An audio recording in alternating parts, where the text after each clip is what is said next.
It had been a quiet afternoon at the cabin. I'd just finished unpacking a few groceries when I heard a knock on the door.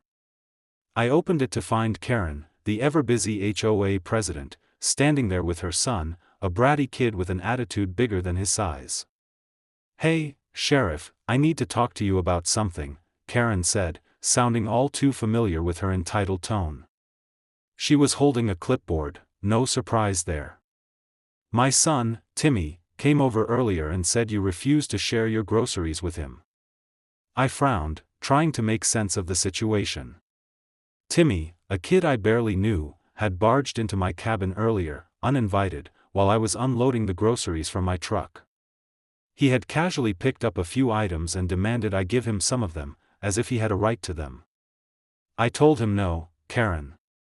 "This is my private property, and I don't appreciate anyone taking things without permission," I said, keeping my voice steady. Karen's face turned red with frustration. "You can't just refuse my son. What kind of neighbor are you?" She crossed her arms. "This is unacceptable behavior."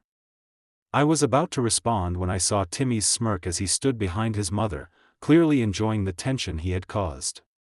But then, just as I was about to step in and tell them both to leave, Karen whipped out her phone and dialed 911. "I'm calling the police. You need to make him give the groceries back to my son," Karen shouted into the phone. I couldn't help but chuckle to myself.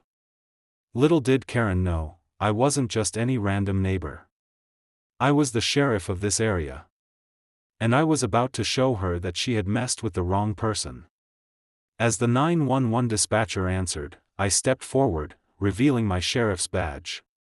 "Karen, I think there's been a misunderstanding," I said calmly.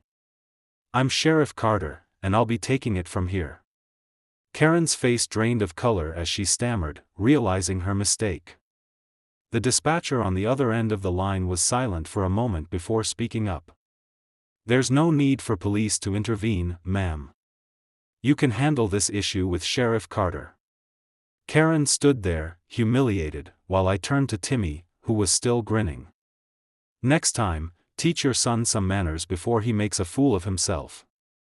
As they left, Karen's face was a mixture of anger and embarrassment. She had thought she could use the power of her HOA to intimidate me, but it backfired. I was the sheriff, and the law was on my side.